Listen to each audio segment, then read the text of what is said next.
E hoje eu quero voltar novamente, né? Não que os outros temas não tenham a ver, mas hoje eu quero ser intencional em voltar novamente a nossa atenção para o nosso tema do ano. Se você está aqui já há bastante tempo, você sabe que, né, todo ano a gente sente Deus trazendo uma direção para nós como igreja. Qual é o tema desse ano? Testemunho de Cristo. Então, vamos assistir o vídeo mais uma vez, porque você já esqueceu dele. Vamos lembrar de qual é essa mensagem. Depois de 3 dias, ele ressuscitou. O poder do Pai foi revelado no Filho e mudou a história. A morte foi vencida. O Filho disse: "Ide". A igreja nasceu e com ela nós nascemos. O testemunho do Salvador varreu as nações por meio da palavra pregada por uma geração totalmente rendida. Até que, atravessando o tempo, a mensagem nos encontrou. Ele nos resgatou das trevas para sua maravilhosa luz. O Deus de todo o universo veio ter um encontro pessoal comigo. E então, algo aconteceu. Nós nos acomodamos. A liberdade se tornou nosso conforto e o conforto nos aprisionou. Quando podemos falar de Cristo, escolhemos não fazê-lo. Quando podemos amar o próximo, escolhemos não tocá-lo. Afinal, como temos representado a Cristo? Dentre as suas últimas palavras, ele disse: "Façam discípulos". Jesus não veio para ser consumido. Ele não veio para encher prédios ou estádios, mas para ser compartilhado. Somos o seu corpo, convocados a tocar a terra. A história ainda precisa ser contada. A igreja é mais do que a nossa casa, ela é a nossa missão, o nosso ponto de partida. Onde conhecemos a Cristo, nos tornamos iguais a Ele e então o fazemos conhecido. Porque o Evangelho não se vive dentro de 4 paredes, mas precisa se espalhar. Esse é o tempo, nós precisamos sair. As pessoas precisam escutar a mensagem que um dia nos alcançou, pois nós somos a sua testemunha, e que a paixão dos primeiros dias venha a inundar os últimos, até que Ele volte.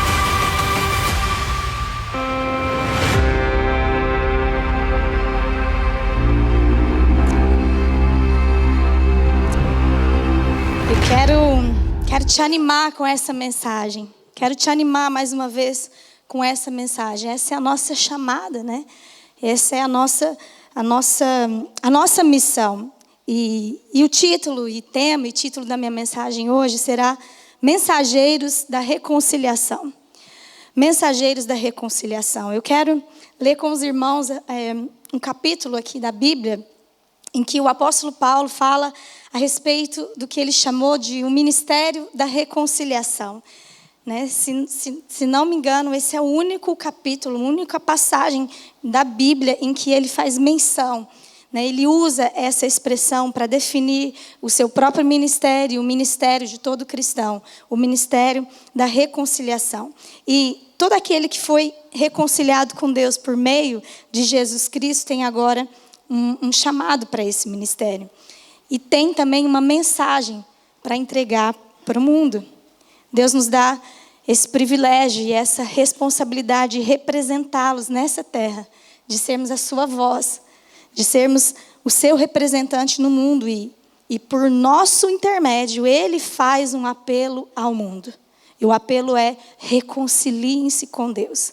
Então, vamos ver o que o apóstolo Paulo, e vamos percorrer esse trecho do capítulo 5 de 2 Coríntios. Segunda Epístola de Paulo aos Coríntios, capítulo 5. Eu quero ler com os irmãos a partir do verso 11, 10, 11. Você pode manter a sua Bíblia aberta ou acompanhar aqui na tela os textos que vamos usar, mas esse vai ser o nosso texto básico. Amém, gente? Vamos juntos? Ali a partir do verso 11, o apóstolo Paulo diz assim: conscientes assim do temor solene que é devido ao Senhor, procuramos persuadir as pessoas. E Deus bem conhece os nossos corações. Vocês também sabem qual a pureza das nossas intenções. O que quer que façamos ou sejamos é o resultado do amor de Cristo que nos pressiona, levando-nos a concluir que se Cristo morreu por todos nós, logo todos morremos com Ele. E se Ele morreu por todos, é para que todos os que agora vivem, não vivam mais para si mesmos, mas para Cristo, que para eles morreu e ressuscitou. Por isso agora não avaliamos mais as pessoas por aquilo que elas possam parecer, sob o ponto de vista humano. Antigamente eu pensava em Cristo assim: como se ele fosse um simples ser humano. Mas agora já não é dessa forma que eu o conheço. Se alguém está ligado a Cristo, transforma-se numa nova pessoa. As coisas antigas passaram, tudo nele se fez novo. Tudo isso é obra de Deus, que nos reconciliou consigo mesmo, através daquilo que Cristo fez por nós. E nos confiou a missão de anunciar essa mesma reconciliação. Porque Deus estava em Cristo, reconciliando o mundo consigo mesmo. Não mais considerando os pecados dos homens como razão de acusação contra eles. Eis, pois, a mensagem que nós pregamos. Somos, então, como embaixadores de Cristo. E é como se Deus, por nosso intermédio, lançasse um apelo aos homens.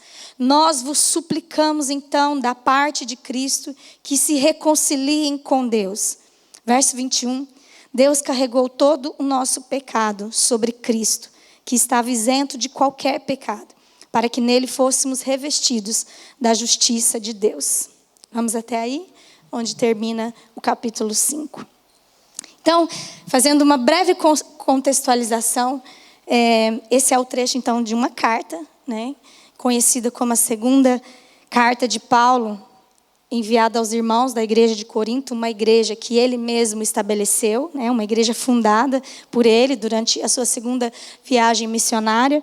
E ali ele permaneceu durante 1 ano e meio, então ele levantou essa igreja. Agora ele está fora de Corinto e ele é alertado, né, chega para ele a informação de que há o surgimento de alguns falsos apóstolos, né, ditos apóstolos dentre os cristãos ali no meio da igreja, que estavam a ensinar uma outra doutrina, ou uma falsa doutrina, e estavam indo contra os ensinamentos do Senhor, e também estavam colocando a igreja contra Paulo, e questionando a autoridade que havia sobre Paulo, né? E, consequentemente, questionando a mensagem que ele pregava. Então, com isso, Paulo vai escrever essa carta, né, a fim de alertar os irmãos em Corinto e lembrar, né, aqueles cristãos do amor que Paulo sentia, da preocupação que Paulo sentia por eles, da sua dedicação, convidando aqueles irmãos ao arrependimento, para eles resistirem a esses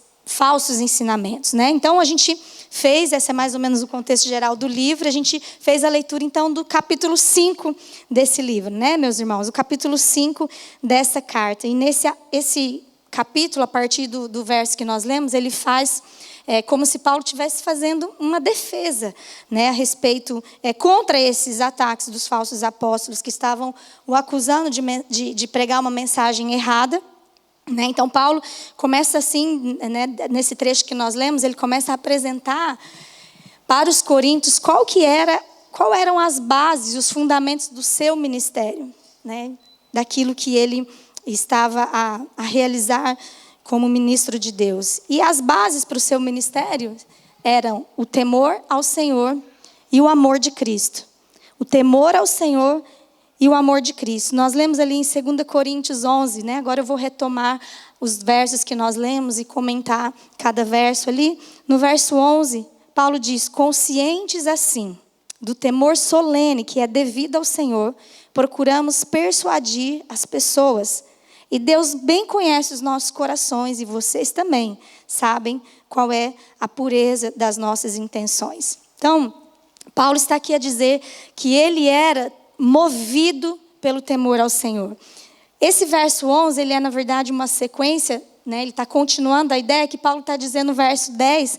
Se a gente puder voltar ali no verso 10, que ele diz assim: pois todos devemos comparecer diante do tribunal de Cristo, e aí cada um receberá segundo o que tiver feito de bem ou mal, enquanto viveu nesse corpo humano. Então Paulo está dizendo assim, movido por esse temor, de que todos um dia vão comparecer diante de Jesus, né, diante do seu tribunal, que a Bíblia fala que ele virá como um juiz, ao qual nós teremos que prestar conta. Então Paulo está dizendo, diante disso, diante desse entendimento, eu exerço meu ministério com temor, né? E todos nós que servimos ao Senhor, queridos, que são ministros do Senhor, servos do Senhor nesse mundo, precisamos constantemente nos lembrar disso aqui que Paulo diz. Nós prestaremos contas a Ele. Nós prestaremos contas de tudo.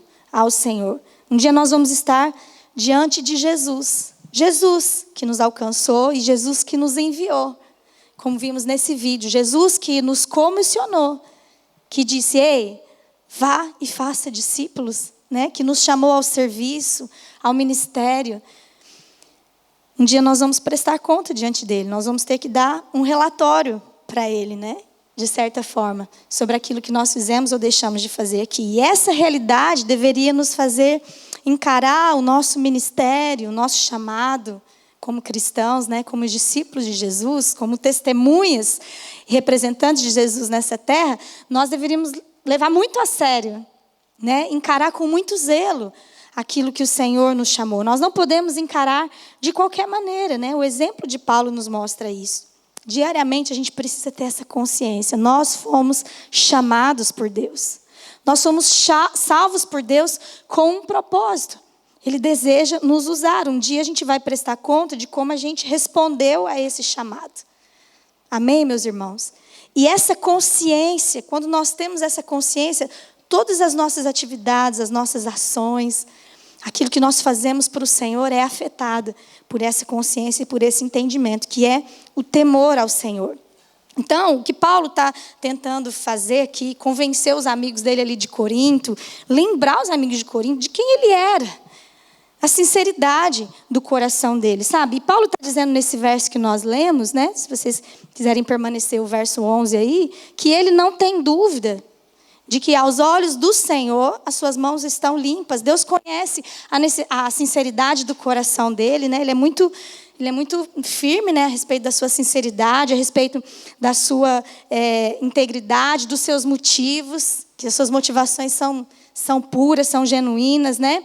Apesar de que alguns ali estavam a suspeitar dele e a levantar, né? Falsas, vamos dizer assim, acusações ou questionando a reputação e a motivação de Paulo.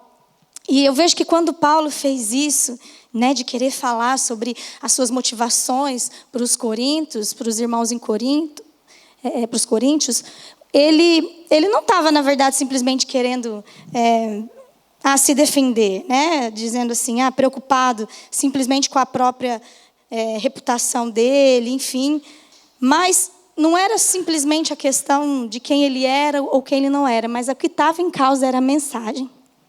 Paulo se preocupava com a mensagem. Se a sinceridade de Paulo, se a honestidade de Paulo, ou se, né, as motivações de Paulo fossem questionadas, a mensagem dele também seria questionada, e era o que estava a acontecer. Questionando Paulo, aqueles falsos apóstolos estavam questionando também o ensino de Paulo. E aqueles irmãos estavam, alguns se apartando, não só de Paulo como pessoa, mas da mensagem que Paulo carregava. E Paulo se preocupava com isso, o zelo e o temor que ele tinha da parte do Senhor. A mensagem de um homem será ouvida sempre no contexto da sua personalidade. Queria que você pensasse sobre isso. O pastor Colin Smith, ele tem uma palavra, né, que foi transformada num artigo muito, muito especial, que está num livro chamado A Verdade. Eu extraí desse livro. Ele afirma assim, o Colin Smith: se confiarmos na integridade do falante, nós estaremos mais receptivos para analisar o conteúdo de uma mensagem. É ou não é verdade, meus irmãos? Então, se a gente confia na integridade de quem fala, nós estamos mais abertos àquela mensagem. E ele diz ainda, um mundo pós-moderno não ouvirá as nossas palavras até que tenha a atenção atraída pela qualidade da nossa vida.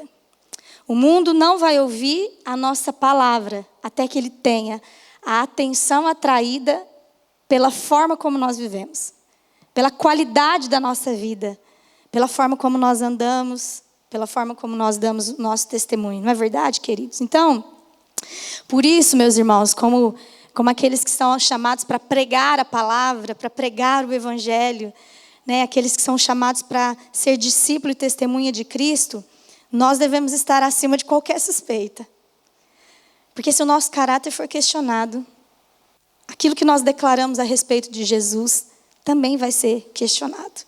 Então a gente tem que cuidar da nossa integridade, da nossa espiritualidade, não é verdade? E Paulo chama atenção para isso e eu queria que a gente aproveitasse e pensasse nisso também. A gente não tem só que evitar o mal, a gente tem que evitar a aparência do mal, né? Nós temos que servir a Jesus e ministrar a Jesus como seus representantes com esse entendimento, para que os outros não menosprezem, não a nós, mas que os outros não menosprezem ao Cristo, a respeito de qual nós pregamos a mensagem. Se as pessoas questionarem a qualidade do nosso caráter, elas vão rejeitar o nosso testemunho. Paulo está falando sobre isso. Então, Paulo está dizendo, né, que ele teme ao Senhor, e ele estava preocupado em alinhar isso, porque ele não queria que aqueles irmãos deixassem de considerar a mensagem que ele havia ensinado. E Paulo segue então o texto, vamos adiante.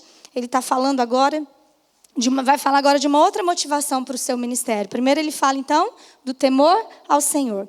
E agora ele vai falar de uma segunda motivação, que é o amor de Cristo. 2 Coríntios 4, versos 14 e 15, ele menciona: o que quer que façamos ou sejamos é o resultado do amor de Cristo que nos pressiona, levando-nos a concluir que se Cristo morreu por todos nós, logo todos morreremos com Ele. E se Ele morreu por todos, é para que todos os que agora vivem não vivam mais para si mesmos, mas para Cristo, que para eles morreu e ressuscitou. Essa é uma passagem bem conhecida, né, pelo menos para mim, numa outra tradução. Estou aqui a usar a tradução, a versão O Livro, né, como base. Mas há outras traduções que dizem, né, no verso 14, que o amor de Cristo nos constrange. Né? Se lembram dessa expressão? É mais familiar para nós. Né? Paulo diz, porque o amor de Cristo nos constrange. E nessa versão, o livro, ele traz essa tradução interessante, bem ao pé da letra, que ele diz, nos pressiona. Porque no original, né, na palavra original ali do grego, essa palavra quer dizer segurar junto, segurar com firmeza.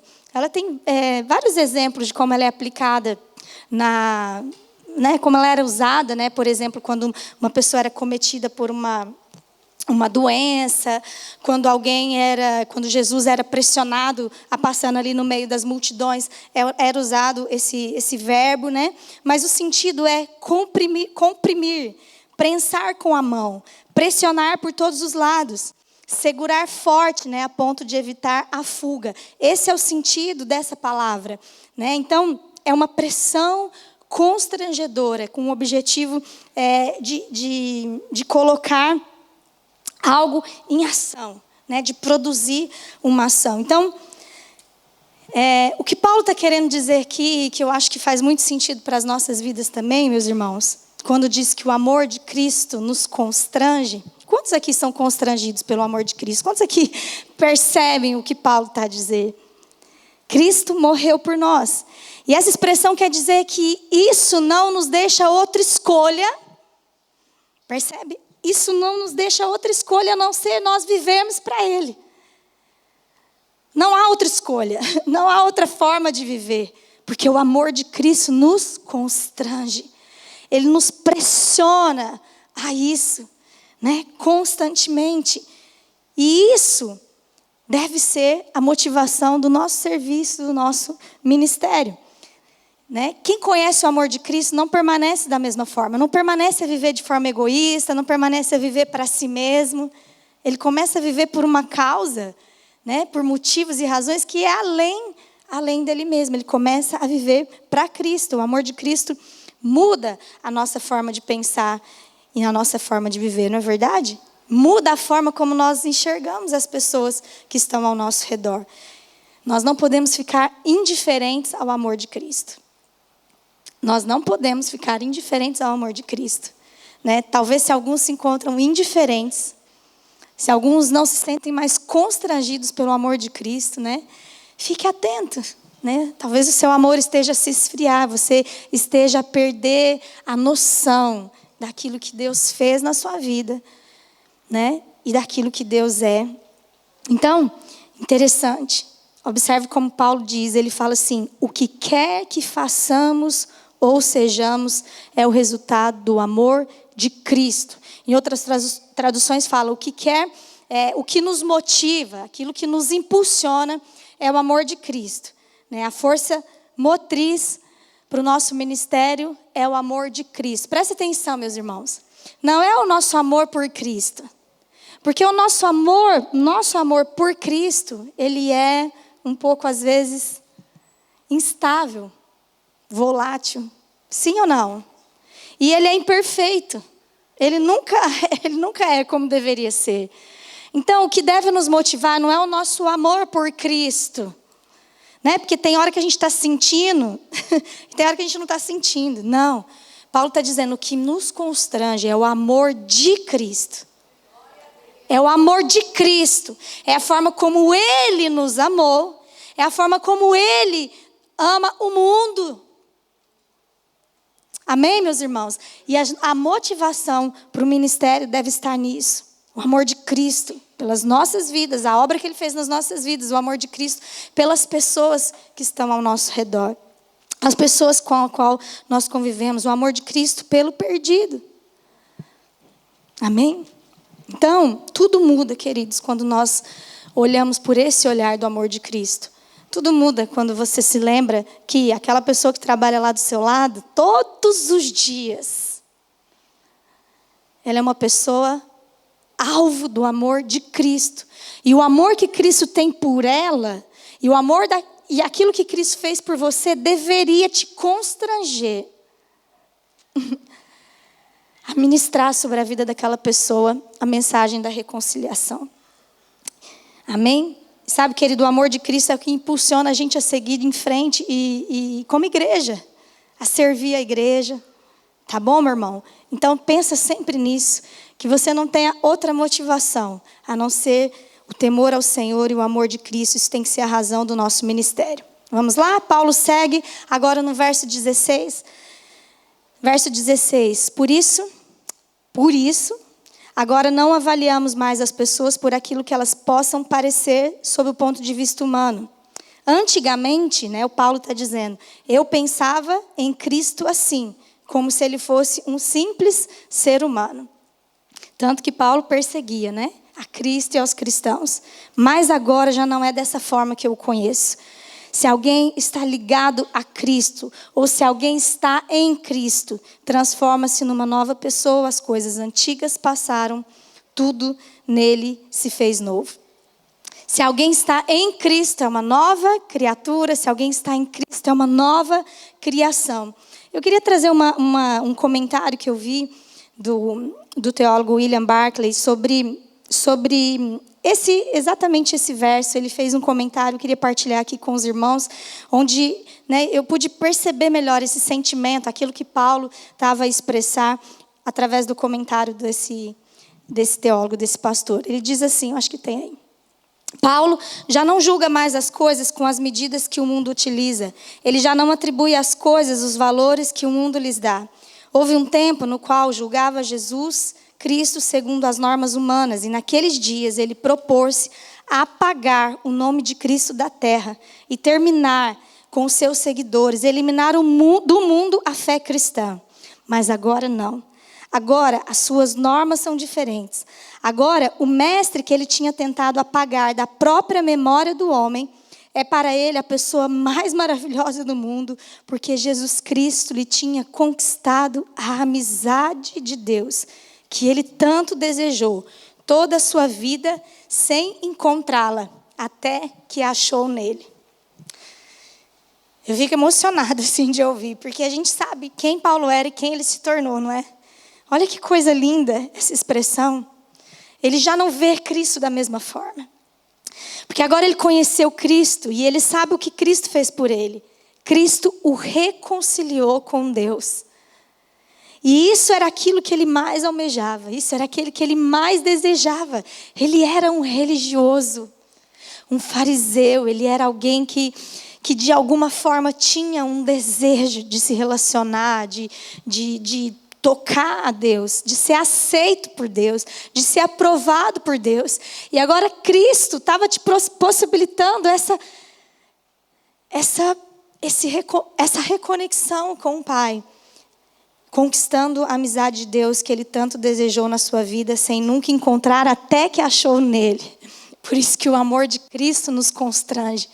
Quando a gente sabe aquilo que Deus fez por nós, meus queridos, como não viver para Ele? Como não amá-lo? Como não servi-lo? E o que aconteceu com Paulo acontece com todos aqueles que, como ele, estão em Cristo. O que significa estar em Cristo? Significa nós nos identificarmos e aceitarmos o sacrifício que Jesus fez por nós, como pagamento pelos nossos pecados. É assim que nós estamos em Cristo, quando nós nos identificamos com Ele e aceitamos o seu sacrifício. E a partir disso, queridos, não apenas mudam os nossos hábitos, não apenas muda a nossa realidade, a nossa forma de pensar em viver, né? E agora nós temos novas práticas de vida. Não é só isso. Agora nós temos uma nova condição, nós temos uma nova posição em Cristo. Nós somos nova criação. Nós somos novas criaturas. Nós experimentamos um relance daquilo que vai acontecer no fim dos tempos, quando Jesus virá e restaurará todas as coisas. Restaurará toda a criação, como novas criaturas, como nova criação em Cristo. Nós já experimentamos um bocado disso. Nós participamos antecipadamente do que é essa nova criação, do que é essa nova ordem que Jesus vai estabelecer. Nós sentimos antecipadamente esse gosto da restauração de todas as coisas. E Paulo segue no verso 18, ele diz assim: tudo isso é obra de Deus. Tudo isso é obra de Deus, que nos reconciliou consigo mesmo através daquilo que Cristo fez por nós. E nos confiou a missão de anunciar essa mesma reconciliação. Porque Deus estava em Cristo reconciliando o mundo consigo mesmo, não mais considerando os pecados dos homens como razão de acusação contra eles. Eis, pois, a mensagem que pregamos. Essa é a mensagem da reconciliação. Então, Paulo está a dizer que agora, então, como novas criaturas em Cristo, nós todos temos o ministério da reconciliação. E essa palavra, né, reconciliação, todos conhecem, né, o significado, né? O sentido dela. Eu queria que nós pensássemos um bocadinho nessa palavra. No grego original, o sentido dessa palavra é um sentido de mudança, um sentido de mudar. Reconciliar é mudar. Ela era usada no grego clássico por uma mudança de forma, uma mudança de cor, uma mudança da aparência de alguma coisa, né? Mas depois ela passou a significar também, especialmente, a mudança de inimizade para amizade. E tem a ideia de unir duas partes que estavam em conflito, né? Esse é o nosso entendimento também, né, meus irmãos? A respeito de reconciliação. Então, essa ideia é algo que representa muito bem qual era a nossa condição e a nossa posição antes de estarmos em Cristo. Nós éramos inimigos de Deus. A Bíblia diz que nós estávamos apartados de Deus. Então, essa era a condição do homem, da humanidade e do mundo em relação a Deus. De todo mundo, né? Por causa do quê? Por causa do pecado. O Senhor criou todas as coisas e quando o homem permitiu, né, que o pecado dominasse, entrasse na sua vida, né, a partir dele, a partir de Adão, todos foram contaminados, toda a terra foi contaminada por esse pecado. E a Bíblia diz que o pecado separa. O pecado divide, o pecado afasta, o pecado desagrega. Isso é o que o pecado proporciona. A Bíblia fala que quando nós estamos sem Cristo, nós estamos no abismo do pecado. Porque é isso que o pecado gera entre Deus e o homem. Um abismo de separação. Romanos 5,12 diz assim, que quando Adão pecou, o pecado entrou no mundo. E com ele, a morte, que se estendeu a todos. Porque todos pecaram. Nós sabemos que essa morte, né, quando Deus falou para Adão que se ele comesse do fruto, né, se ele desobedecesse, ele morreria. E nós sabemos o que foi o significado dessa morte. Imediatamente. Foi o quê? A separação. Né? Ele foi expulso da presença de Deus. Então, a Bíblia diz lá em Romanos 3:23 que todos pecaram e estão destituídos da glória de Deus. Na verdade, O pecado nos roubou o acesso à glória de Deus. Isaías 59:2 diz: mas o problema é que os vossos pecados vos separam de Deus. Por causa do pecado, ele virou-vos a cara e já não vos ouve mais. Qual que é o nome disso? Inimizade. Quem é que vira a cara?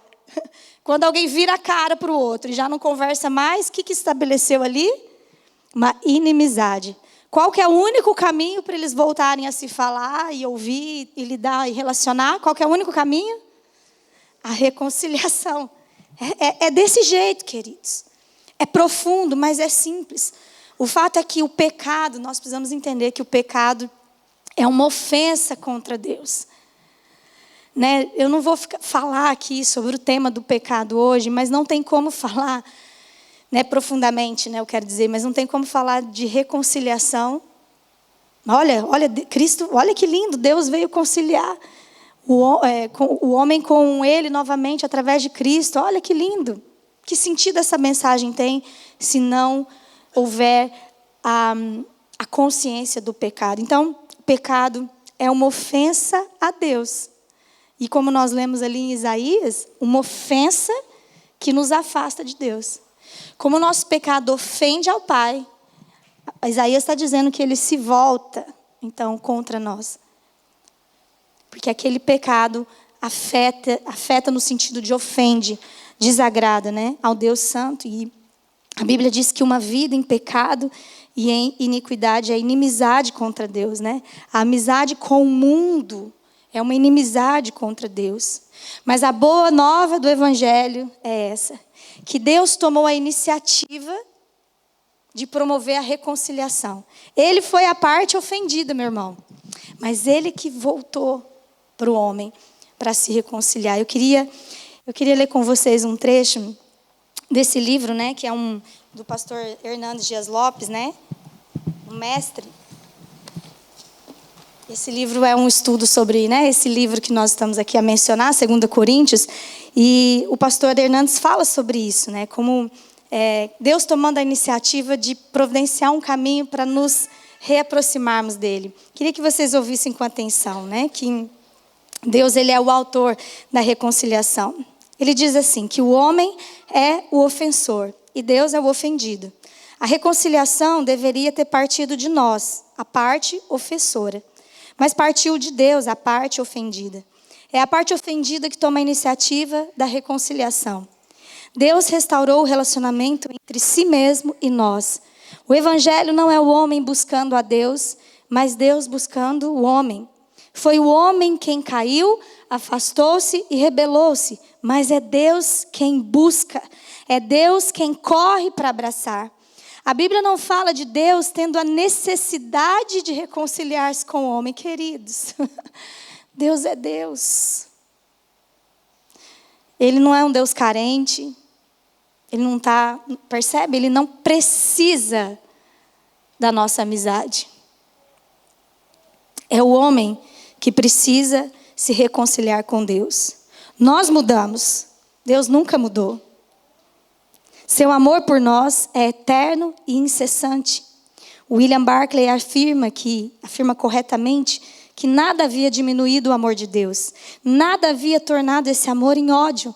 Nada havia desvanecido o anelo do seu coração. O homem pecou, mas Deus continuou amando o homem da mesma maneira. O seu amor é eterno e imutável. Deus poderia ter nos tratado como tratou os anjos rebeldes. Eles foram conservados em prisões eternas e em permanente estado de perdição. Para eles está reservado o lago de fogo. É isso que a palavra de Deus diz. Mas Deus providenciou para nós um caminho de volta para Ele. E Cristo é esse caminho. Olha que coisa linda, meus irmãos. Deus podia ter dado a cada um de nós o mesmo destino que Ele deu a Satanás e aos seus demônios.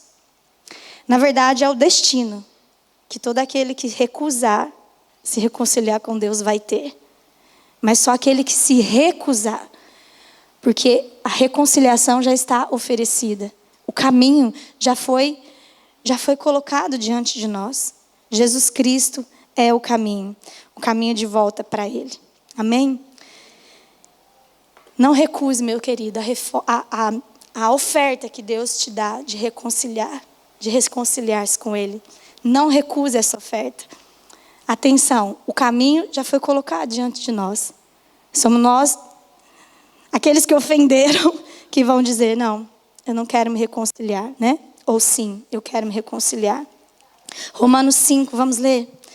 Que reforça isso que eu estou a dizer. Romanos 5:8 diz assim: mas Deus nos prova o seu grande amor ao enviar Cristo para morrer por nós, quando ainda éramos pecadores. E uma vez que fomos declarados justos por seu sangue, certamente seremos salvos da ira de Deus por meio dele.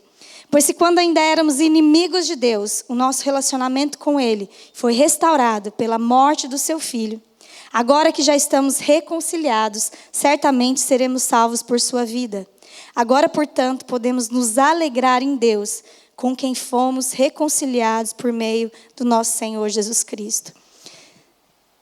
Sabe, meus queridos, a gente não pode perder a noção do que Deus fez por nós. A Bíblia diz que nós éramos inimigos de Deus. Nós éramos inimigos de Deus, mas agora nós somos reconciliados. Amém? Todos nós que sabemos e quem Cristo é e reconhecemos aquilo que Ele fez por nós, entregamos nossa vida a Ele, experimentamos isso. Nós estávamos antes separados de Deus, agora nós fomos aproximados, nós éramos inimigos, agora somos até chamados amigos de Deus, não é? Jesus Cristo nos chama de amigos, fomos reconciliados. E porque nós somos reconciliados, nós temos agora condições de nos tornarmos aqueles que vão ser um canal de reconciliação, né? Para que outras pessoas se reconciliem com Deus. E é isso que Paulo está dizendo ali nos últimos versos de 2 Coríntios 5, verso 20. Somos então, como embaixadores de Cristo. E é como se Deus, por nosso meio, lançasse um apelo aos homens. Nós vos suplicamos, então, da parte de Cristo, que se reconciliem com Deus. Deus carregou todo o nosso pecado sobre Cristo, que estava isento de qualquer pecado, para que nele fôssemos revestidos da justiça de Deus. Percebe? Toda culpa, toda condenação, tudo que nós precisávamos pagar para termos de novo acesso a Deus, foi imputado a Cristo. Foi colocado sobre Cristo. Percebe? Cristo, que não tinha nenhum pecado, levou sobre Ele os nossos pecados. E sobre nós Ele colocou a sua justiça. Por isso que a Bíblia diz que nós somos justificados por Cristo. Não é sobre o que nós fizemos ou o que vamos fazer. É sobre o que Cristo fez por nós. Percebe?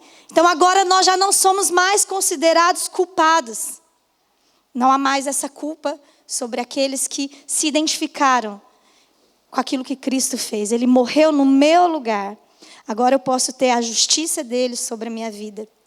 Paulo nos define então como embaixadores de Cristo naquele mundo, né?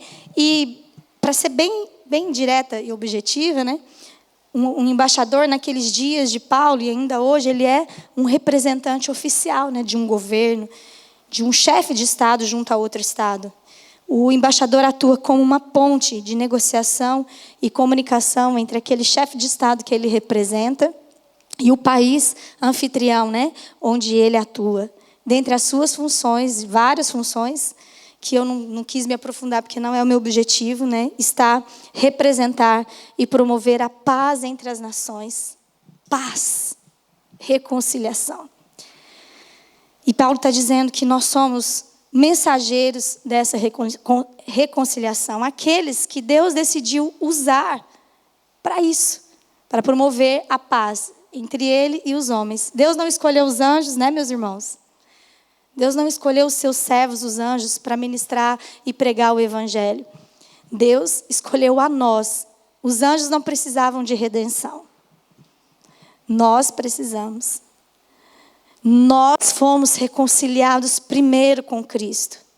E porque nós fomos reconciliados, nós podemos ser usados para promover essa paz entre Deus e os homens. Deus nos comissionou exatamente para isso. Na verdade, Deus nos deu esse grande privilégio.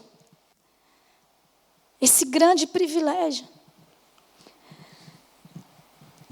Sabe, a mensagem da reconciliação é uma mensagem de tanta esperança, meus irmãos. É uma mensagem de esperança para esse mundo. Especialmente os dias que nós estamos a viver, de tanto sofrimento, né, de tanta incerteza, os dias tão maus. Nós sabemos que hoje, mesmo nesses dias tão maus, os homens têm a possibilidade de se reconciliarem com Deus. Aqui, nesse mundo tenebroso, nesses dias maus. Depois que Jesus voltar, em outro momento, a possibilidade de reconciliação, ela já não vai mais existir. Percebe? Então, nós estamos aqui nesse mundo, carregando uma mensagem de paz com Deus. E ainda que a gente não tenha paz, a paz que a gente quer tanto ver nesses dias, não é verdade, meus irmãos? A paz natural, a paz entre nações, a paz entre pessoas, a paz entre irmãos. Nós estamos aqui a falar de uma paz que vai além disso. É uma paz com Deus. E nós somos mensageiros disso. Eu queria chamar aqui os músicos discretamente, ou o Felipe no violão, mas podem vir. Sabe, porque eu queria concluir essa mensagem aqui hoje, dizendo que, né, como embaixadora de Cristo, vou aqui assumir a minha posição e a minha postura, né, como uma representante de Cristo. Eu quero dizer e fazer o apelo que Paulo disse que eu deveria fazer. E o apelo é, nessa manhã, apenas um: reconcilie-se. Reconcilie-se. Esse é o apelo. Essa é a mensagem que eu quero trazer para os irmãos da parte de Deus. Reconciliem-se com Deus. Essa é a mensagem, meus irmãos, que nós devemos levar ao mundo. Um apelo de reconciliação. E quando nós levarmos essa mensagem, nós vamos falar sobre Deus, porque Ele é o agente da reconciliação. E é desafiador falar de Deus num mundo, num contexto em que Deus é totalmente desconhecido, em que Deus é resistido, em que a existência de Deus é completamente questionada. E nós precisamos falar de Deus. Nós precisamos falar de Jesus Cristo. Nós precisamos falar do pecado e nós precisamos falar da reconciliação. E nós precisamos falar de esperança. Tá tudo bem, irmãos? É só um vento batendo e levantando... Como é que chama esse negócio mesmo? Esferovite. Graças a Deus pelo vento, irmãos. Deixa vir vento do Espírito. Entra aqui. Quem aguenta esse calor? Queridos, a palavra é reconciliem-se. Porque todos aqueles que derem ouvidos a essa mensagem, a esse apelo da parte de Deus, esse chamado para o arrependimento, para a fé em Cristo, vão experimentar essa alegria que nós experimentamos. Que é a alegria de estar em paz com Deus. Não é verdade? Eu queria nessa manhã fazer 2 apelos, né, usando essa palavra que Paulo usa aqui no texto. O primeiro apelo que eu gostaria de fazer, e a primeira chamada para reconciliação, é para talvez aqueles que viveram uma vida longe dos caminhos de Jesus. Né? Como Paulo disse que vivia antes, conhecendo a Cristo de uma forma tão natural, de uma forma como o mundo fala a respeito de Cristo. Né? Vivendo longe dos caminhos do Senhor, vivendo exatamente nesse abismo chamado pecado, né? Nesse lugar separado de Deus. E talvez antes você não conhecia sobre isso. Talvez antes você não ouviu. Talvez antes você não sabia que você estava nessa condição de inimizade contra Deus, nessa condição separada de Deus. O que a Bíblia nos ensina, meus irmãos, é que nem todos são filhos de Deus, né? E às vezes essa é uma mensagem que muitos não querem pregar e não gostam de ouvir. Mas há um falso engano de que todos são filhos de Deus. Mas Jesus disse que a todos quanto creram nele, deu-lhes o poder de serem chamados filhos de Deus. né? De se tornarem, de serem não só criaturas, mas filhos amados de Deus. Então, talvez você não ouviu essa mensagem antes, mas hoje você está conhecendo, ou você tem ouvido, né? Você tem estado aqui conosco, alguém tem pregado o Evangelho, e você tem conhecido, identificado essa posição na sua vida. Eu quero te dizer essa palavra: reconcilie-se com Deus. Hoje você ouviu a respeito disso, né? E agora você está percebendo que Jesus é muito mais do que aquilo que você ouvia. Tá tudo bem, gente? Então, me ajuda aí. Ô, Felipe. O silêncio de vocês me deixa às vezes preocupada. Amém, mas eu sei, a palavra está sendo pregada. Sabe, queridos, talvez você nem soubesse que você poderia ter um relacionamento com Deus, né? Que você poderia ter uma amizade, uma aproximação assim com Deus. Isso é tão especial, através de Cristo. Um relacionamento com Deus através de Cristo, né? Não só um relacionamento com Deus, mas uma vida eterna. Que você ganhou o direito a essa vida por causa daquilo que Jesus fez por você. O pecado te conduziria à morte, mas Jesus pagou o preço pelos seus pecados. E agora você pode ter acesso à vida. Percebe o que Deus fez? Você ouviu a respeito disso? Você ouviu que existe hoje um caminho que foi colocado diante de você para que você se aproxime de Deus. E esse caminho é Jesus. E reconciliar com Ele com Deus é crer em Jesus. Essa é a mensagem que eu tenho para você. Você aprendeu que em Jesus os seus pecados podem ser perdoados. Isso não é maravilhoso? Que não há condenação sobre aqueles que estão em Cristo. E aí para você, eu quero deixar esse último texto, que está lá em Romanos, verso 22 a 25. Eu gosto quando a palavra fala, né? A palavra fala melhor do que eu falo. Verso 22 diz assim: todos nós podemos ser salvos nessa mesma maneira. Não importa quem somos ou o que fizemos. Porque todos pecaram, tendo perdido o direito de acesso à glória de Deus. E pela sua bondade, que não merecemos, né, chamada graça, Ele nos declara inocentes da culpa pela obra de Jesus Cristo, o qual nos liberta dos nossos pecados, sem nada pagarmos para beneficiar disso. Na verdade, Deus enviou Jesus Cristo para suportar o castigo que mereciam os nossos pecados e assim anular a justa cólera de Deus contra nós.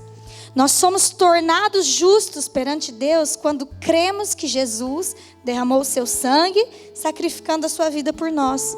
Deus foi assim inteiramente justo quando não castigou aqueles que pecaram em tempos antigos, porque aguardava o tempo em que Cristo havia de vir e revelar inteiramente a sua justiça. E agora Ele pode receber os pecadores, porque Jesus tirou os seus pecados.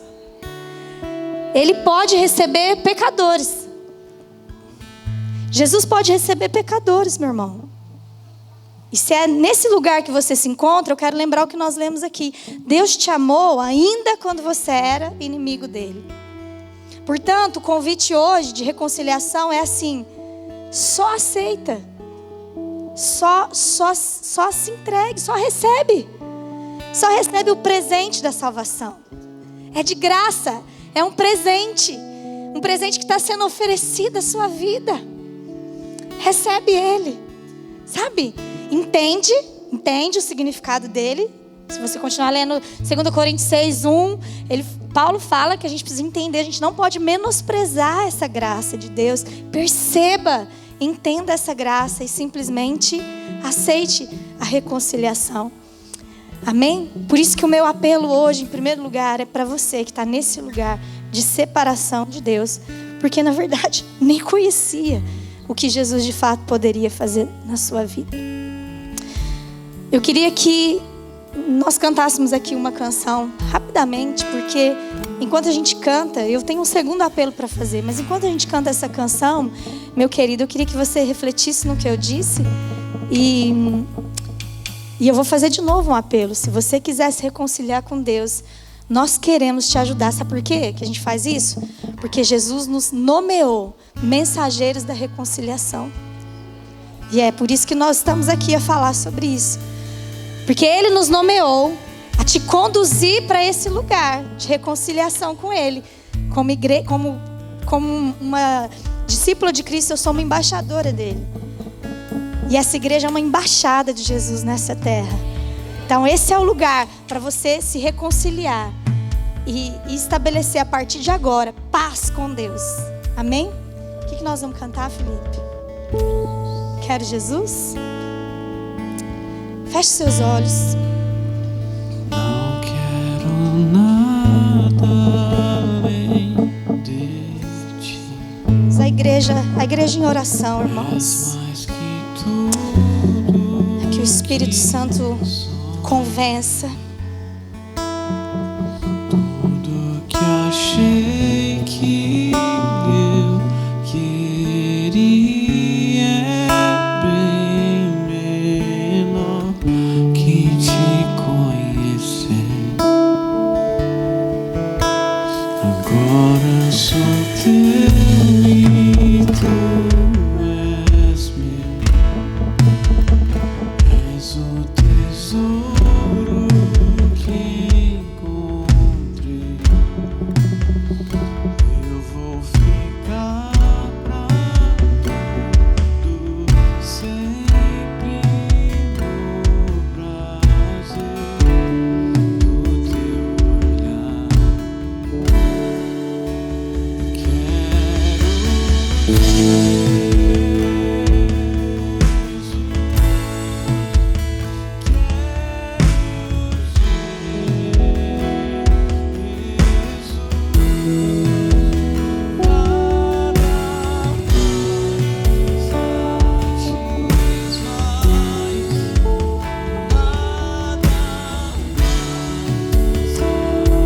Queria convidar toda a igreja a fechar os olhos com a sua cabeça curvada. Eu queria fazer então essa pergunta, querido, porque se você percebeu e deseja corresponder a esse chamado de Deus e você fala, eu entendi a mensagem da reconciliação e eu desejo isso, eu quero Jesus, eu quero a paz com Deus, eu quero o perdão dos meus pecados, eu quero me conectar com Deus, eu quero esse relacionamento livre, esse livre acesso a Deus.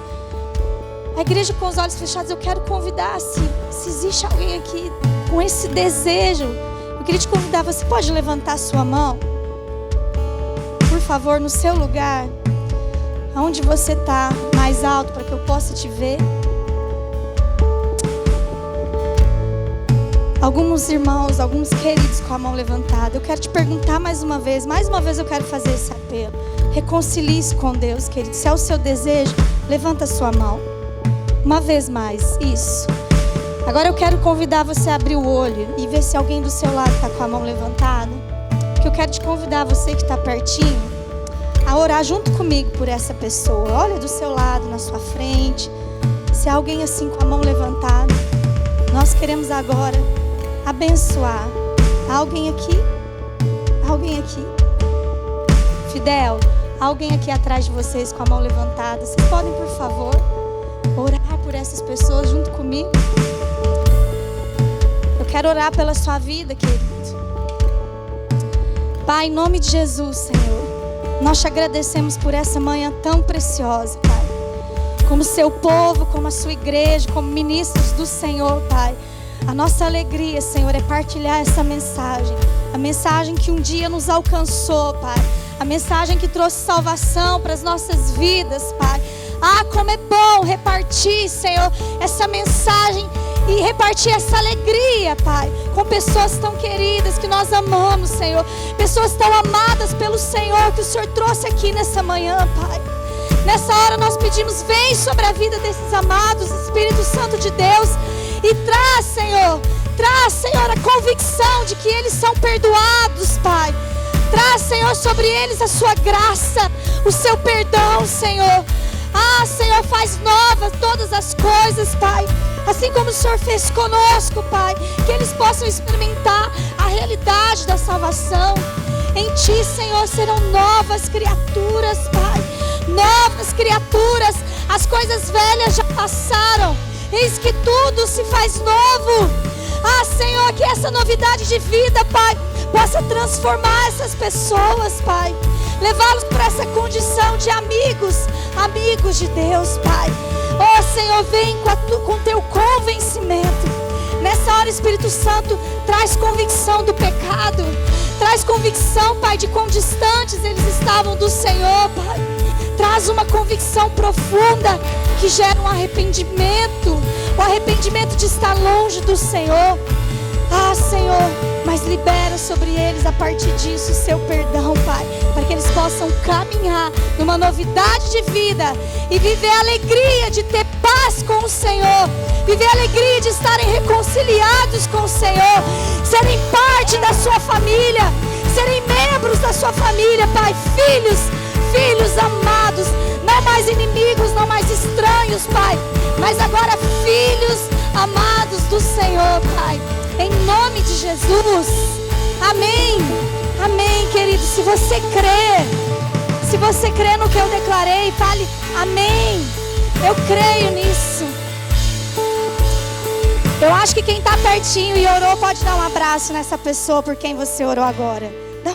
Dá um abraço neles. Isso, as meninas já estão aqui a abraçar. Por favor, você que orou, eu não estou vendo gente ser abraçada. Igreja Nova Aliança, alguém recebeu uma oração do seu lado? Você pode, em nome de Jesus, dar um abraço nessa pessoa e dizer que ela é amada, que ela é bem-vinda nesse lugar. Amém? Amém, queridos. Que bom. Sabe, eu queria, ainda enquanto os abraços acontecem, né? Quero dizer, meu querido, que maravilhoso é se reconciliar com Cristo. Quero dizer que cada um de vocês é bem-vindo nessa casa. E eu tenho certeza que logo, logo, Jesus também vai te fazer um canal de reconciliação para outras pessoas. Eu quero fazer um segundo apelo para encerrarmos nessa manhã. Reconciliem-se, o apelo é o mesmo. Mas agora é dirigido para aqueles que, né? Que um dia conheceram todo esse amor, toda essa graça, experimentaram o favor do perdão de Cristo sobre a sua vida, mas por algum motivo você se afastou dessa graça. Paulo nos exorta a não nos afastarmos dessa graça. Aqueles que se desviaram do caminho, seja qual for por motivo, e hoje você está se sentindo assim, nesse abismo de distância. Está se sentindo como que você fosse inimigo de Deus. Está se sentindo talvez como que Deus tivesse voltado o rosto, voltado as costas e se afastado de você. Na verdade, eu quero te lembrar, são os nossos pecados que fazem separação entre nós e o nosso Deus. E nosso Deus tão amoroso, aquele que tomou a iniciativa de enviar o seu Filho amado, Ele está simplesmente à sua espera, meu irmão. Como aquele pai, né, na parábola do filho pródigo, que estava à espera do regresso do filho. Então, o pai está assim. O apelo para você é o mesmo: reconcilie-se. Reconcilie-se, há um caminho de volta. Você não precisa permanecer apartado do Senhor. Você não precisa permanecer nesse lugar, nesse abismo profundo. A graça de Deus te resgata desse lugar, querido. E o convite hoje é: reconcilie-se com o Pai. Saia desse lugar, retome a sua amizade com o Senhor. E para você eu quero deixar esse texto em Colossenses 1.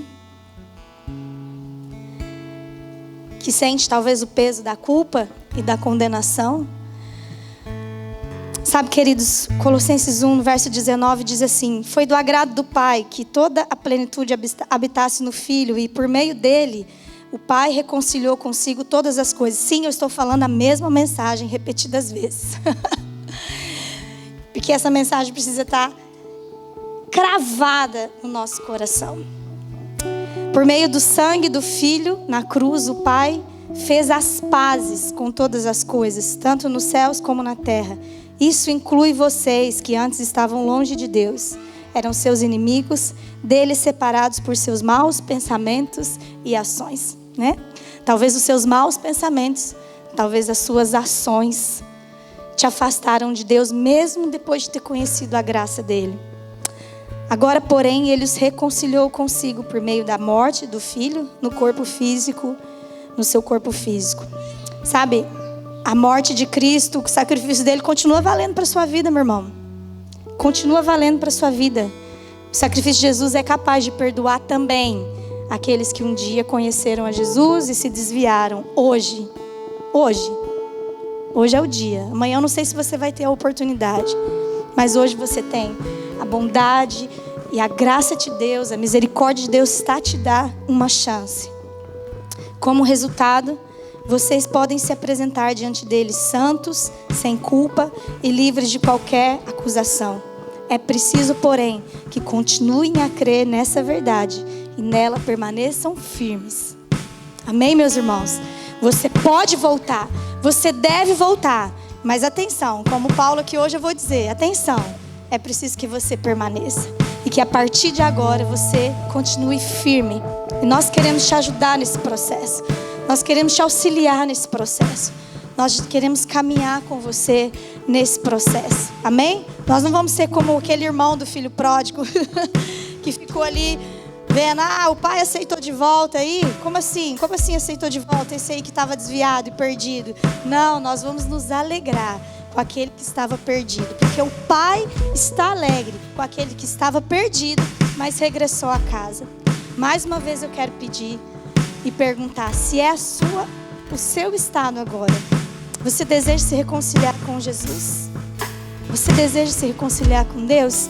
Se tem alguém nessa condição nessa manhã, permita que a gente ore por você. Dê esse passo. Aqui temos mais alguém deseja se reconciliar com o Senhor nessa manhã? Tem se sentido nesse lugar distante de Deus, como se você não pudesse mais se relacionar com Ele? Mas alguém deseja receber essa oração e reconhecer a sua condição? Temos aqui. Amém? Mais uma vez, quem está pertinho, quem está com a mão erguida, levanta um pouquinho mais, porque a gente quer te tocar. Quem está pertinho, toca nessa pessoa. Vamos como igreja orar por esses irmãos queridos. Vamos orar por esses queridos. Pai, em nome de Jesus, Pai, nós te agradecemos, Senhor, por essa oportunidade tão linda que o Senhor nos dá nessa manhã. Nós te agradecemos, Pai, pelas suas misericórdias que se renovaram sobre nós.